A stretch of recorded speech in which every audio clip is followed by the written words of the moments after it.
Pengertian musyawarah. Di sini terlihat anak-anak sedang melakukan musyawarah. Kegiatan musyawarah merupakan salah satu pengamalan sila keempat Pancasila. Sila keempat Pancasila mengandung arti rakyat Indonesia berkumpul dan bermusyawarah untuk menyelesaikan suatu masalah tertentu. Musyawarah merupakan pembahasan bersama untuk menyelesaikan suatu permasalahan dan mendapatkan keputusan dengan secara bersama. Jika musyawarah menemukan jalan buntu, maka keputusan bersama dapat dilakukan dengan pengambilan suara terbanyak atau yang disebut dengan voting. Manfaat bermusyawarah. Yang pertama, melatih kita untuk berani menyampaikan pendapat. Yang kedua, menyelesaikan masalah yang ada dengan secara baik. Yang ketiga, pengambilan keputusan yang adil dan bijaksana. Yang keempat, menciptakan rasa kebersamaan dan tanggung jawab antar sesama. Yang kelima, menghargai pendapat yang disampaikan oleh orang lain. Sikap yang harus dijaga saat bermusyawarah yang pertama yaitu saat menyampaikan pendapat sebaiknya kita melakukannya dengan sikap yang santun. Yang kedua, saat orang lain berpendapat, kita sebaiknya mendengarkan dengan seksama dan menghargainya.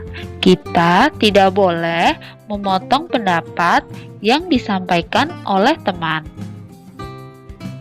Yang ketiga, hasil musyawarah merupakan keputusan terbaik yang disepakati bersama. Jika pendapat kita tidak diterima dalam pengambilan keputusan, kita harus menerimanya dengan lapang dada. Menceritakan pengalaman saat bermusyawarah. Melaksanakan musyawarah merupakan perwujudan pengamalan sila keempat Pancasila. Di sini terlihat anak-anak sedang melakukan musyawarah di dalam kelas. Ketika sedang melakukan musyawarah, mereka dapat menyampaikan pendapatnya. Ayo ceritakan pengalamanmu saat sedang bermusyawarah.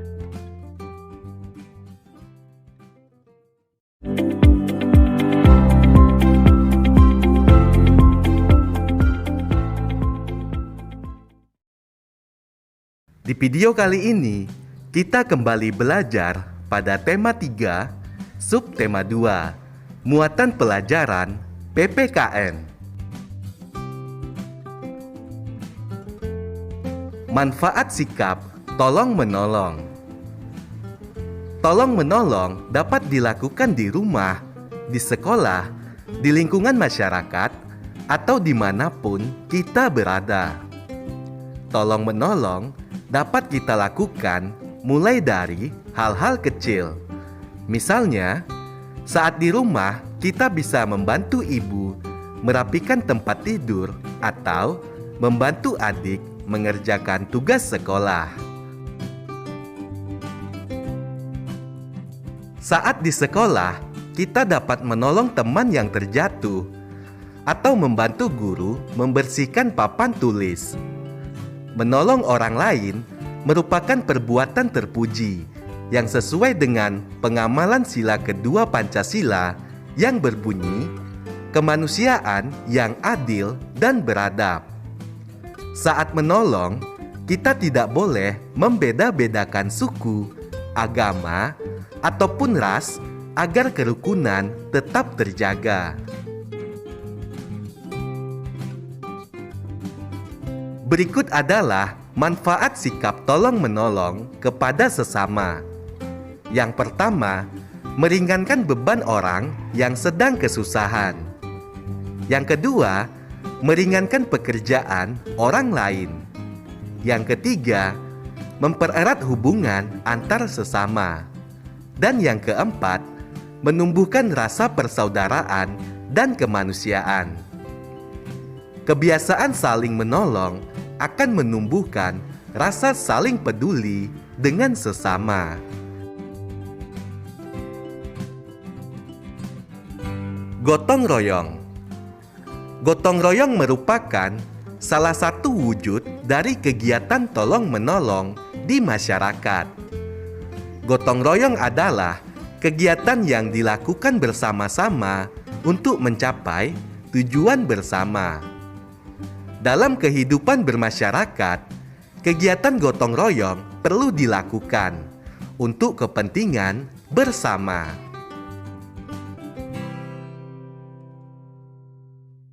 Contoh gotong royong adalah saat warga memperbaiki jembatan yang rusak atau saat ada bencana alam. Gotong royong sebaiknya dilakukan dengan sukarela dan atas kesadaran sendiri. Berikut ini adalah manfaat dari gotong royong. Yang pertama, menumbuhkan sikap tolong-menolong kepada sesama. Kedua, menumbuhkan sikap tanggung jawab. Ketiga, menumbuhkan sikap peduli terhadap sesama. Keempat, menumbuhkan rasa persaudaraan dan kebersamaan. Dan yang kelima, menumbuhkan rasa persatuan dan kesatuan.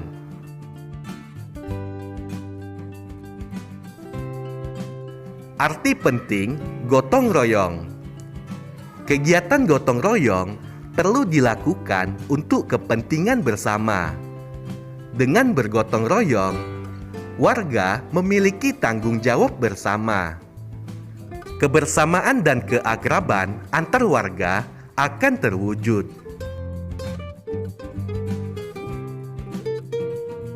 Ayo perhatikan gambar berikut. Menurutmu, apa manfaat dari melakukan kegiatan pada gambar?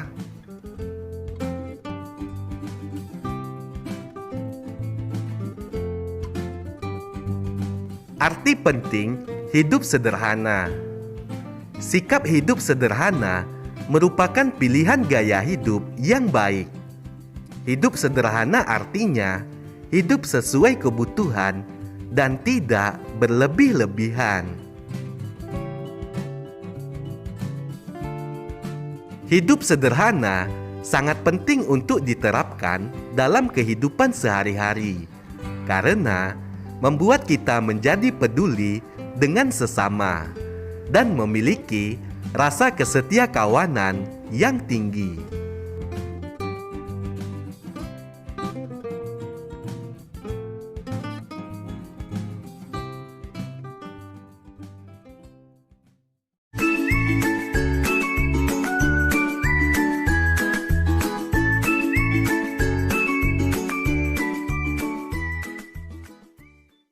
Di video kali ini, kita kembali belajar pada tema 4, subtema 3, muatan pelajaran PPKN. Kewajiban dan hak saat bermain dengan tetangga.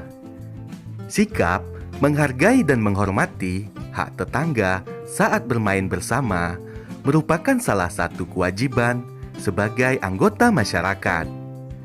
Sikap ini sangat dibutuhkan untuk hidup dalam masyarakat yang sangat beragam, sehingga dapat menciptakan kerukunan dan kedamaian di lingkungan masyarakat. Contoh kewajiban dan hak saat bermain. Contoh kewajiban mengikuti aturan main, antri menunggu giliran, merapikan alat main, berbicara perlahan, menerima kekalahan, dan menghargai teman bermain. Hak kita saat bermain yaitu diperlakukan dengan adil, mendapat kesempatan bermain, dan mendapat bantuan. Contoh menceritakan pengalaman bermain dengan tetangga. Aku memiliki tetangga bernama Yuni.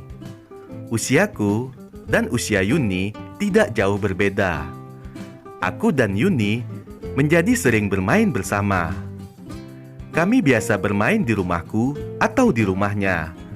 Permainan yang paling berkesan adalah bermain enggrang. Ayah Yuni membuat enggrang kecil yang sesuai untuk kami. Sebelum bermain, kami membersihkan terlebih dahulu bekas-bekas bahan pembuat enggrang. Lalu, ayahnya mengajari kami bermain enggrang. Aku dan Yuni pun saling membantu saat belajar berjalan di atas enggrang. Permainan enggrang sangat menyenangkan. Kami harus menjaga keseimbangan saat berjalan menggunakan enggrang. Aku menjadi lebih tinggi dan bisa melangkah lebih jauh. Selesai bermain, kami menyimpan enggrang di gudang. Kewajiban dan hak bekerja sama dengan tetangga. Kita sudah mempelajari bahwa kita harus dapat menjaga keseimbangan antara hak dan kewajiban tanpa merugikan orang lain. Salah satu contoh pelaksanaan hak dan kewajiban di lingkungan masyarakat yaitu kewajiban dan hak ketika bekerja sama dengan tetangga.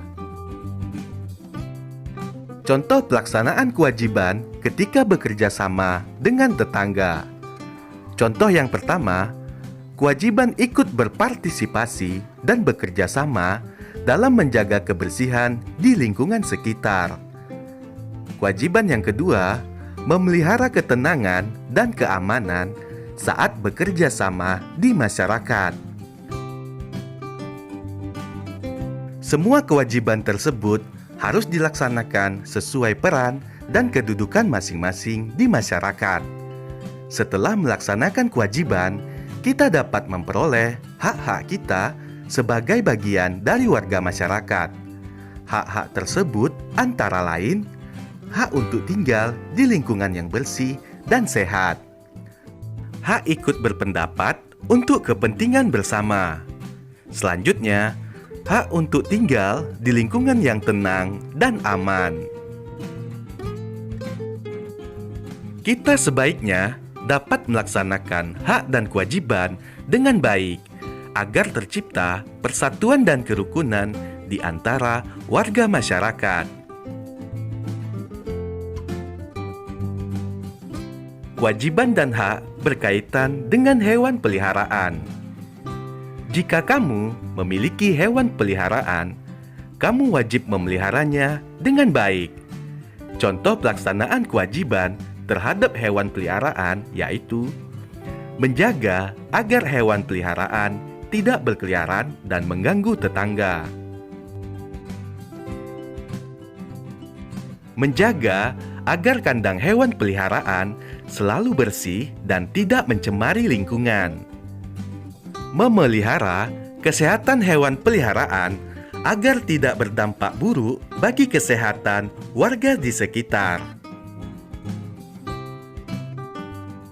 Jika kamu dapat melaksanakan kewajiban tersebut, maka kamu akan mendapatkan hakmu untuk memelihara hewan peliharaan di rumahmu. Kamu juga memiliki hak untuk memilih hewan peliharaan sesuai keinginanmu. Kewajiban dan hak ketika bekerja sama dengan tetangga. Dalam kehidupan sehari-hari, kita pasti memerlukan bantuan orang-orang yang ada di sekitar kita. Setiap warga harus membantu warga lain yang sedang kesulitan. Selain itu, kita juga memiliki kewajiban untuk saling menghargai dan menghormati sesama warga masyarakat. Sikap saling menghargai dan menghormati sangat dibutuhkan untuk dapat terpenuhinya hak warga untuk hidup rukun, tenang, dan nyaman.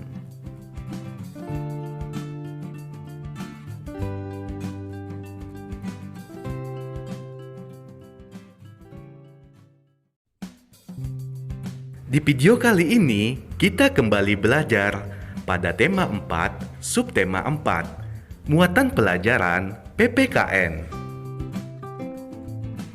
Kewajiban dan hak sebagai warga negara. Selain hak dan kewajiban di rumah, di sekolah, dan di lingkungan masyarakat, kita juga memiliki hak dan kewajiban sebagai warga negara. Kita sebaiknya mengutamakan melaksanakan kewajiban terlebih dahulu sebelum kita menuntut untuk mendapatkan hak kita. Berikut adalah kewajiban-kewajiban sebagai warga negara. Kewajiban yang pertama, ikut serta dalam pembangunan bangsa dengan belajar sungguh-sungguh demi kemajuan bangsa.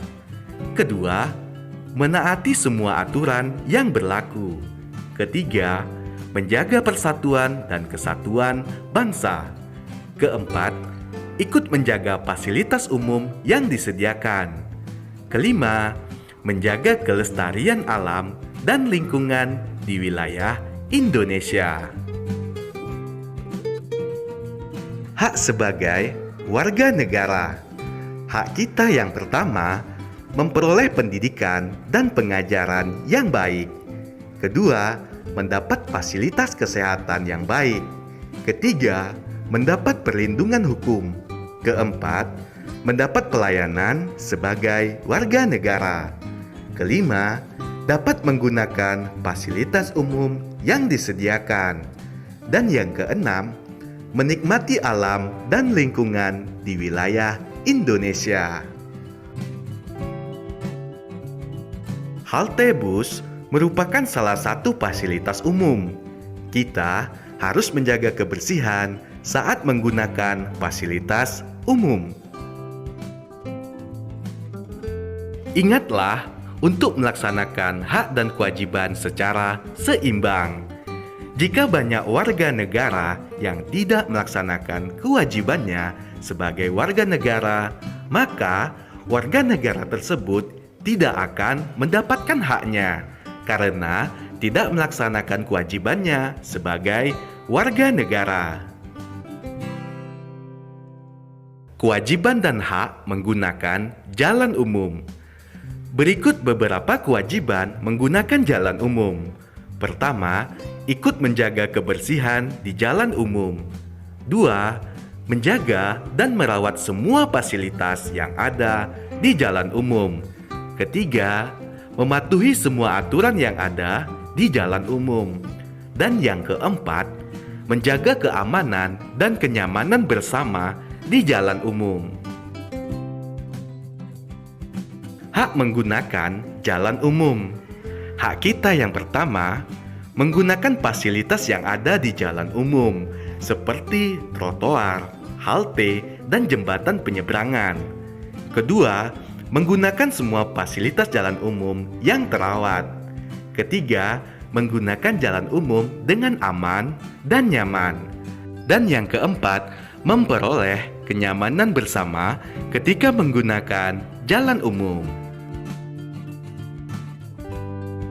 Ada beberapa masalah yang biasa kita temui saat menggunakan jalan umum, seperti banyak sampah plastik di jalan, banyak fasilitas yang tidak terawat, banyak polusi udara, dan banyak pedagang kaki lima yang berjualan di trotoar.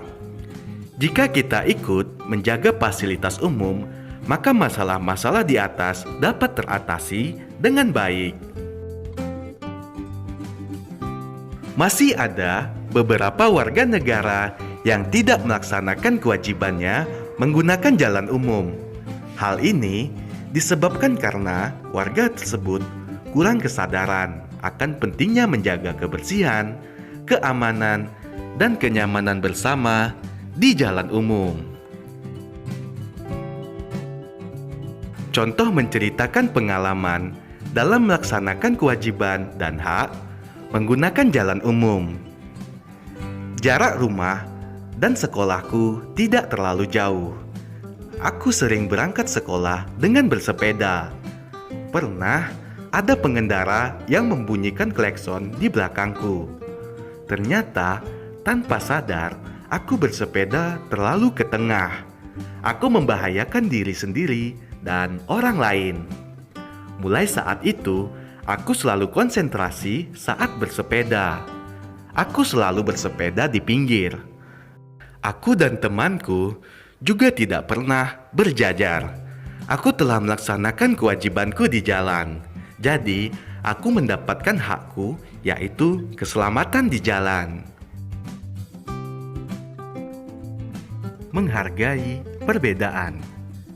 Sikap saling menghormati dan menghargai antar warga dapat menciptakan persatuan dan kesatuan di negara Indonesia. Setiap warga juga dapat memahami hak dan kewajibannya sebagai warga negara.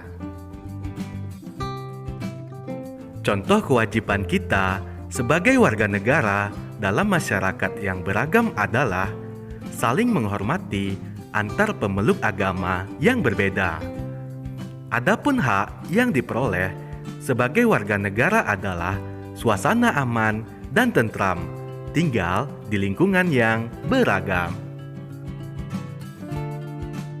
Hak dan kewajiban tersebut harus dilaksanakan dengan baik dan sungguh-sungguh oleh seluruh warga. Dengan demikian, kehidupan yang harmonis, aman dan damai di Indonesia dapat tercipta. Contoh menceritakan pengalaman melaksanakan kewajiban untuk menghormati perbedaan. Sejak aku lahir, keluarga Pak Tito sudah menjadi tetanggaku. Keluarga Pak Tito beragama Katolik. Meskipun demikian, kami tetap bertetangga dengan rukun. Kami saling menghargai agama masing-masing. Saat ibu memasak banyak, kami memberi keluarga Pak Tito. Sebaliknya, Pak Tito pun sering memberiku oleh-oleh saat keluar kota. Aku senang dapat bertetangga dengan Pak Tito. Kewajiban dan hak sebagai warga negara. Selain melaksanakan kewajiban, sebagai warga negara, kita juga memiliki hak untuk memperoleh penghidupan yang layak, serta pendidikan dan pelayanan kesehatan yang baik. Kita juga memiliki hak untuk mendapat perlindungan hukum dari negara. Semua warga sebaiknya memiliki kesadaran untuk melaksanakan kewajibannya sebagai warga masyarakat, agar negara Indonesia menjadi lebih maju, damai, dan sejahtera.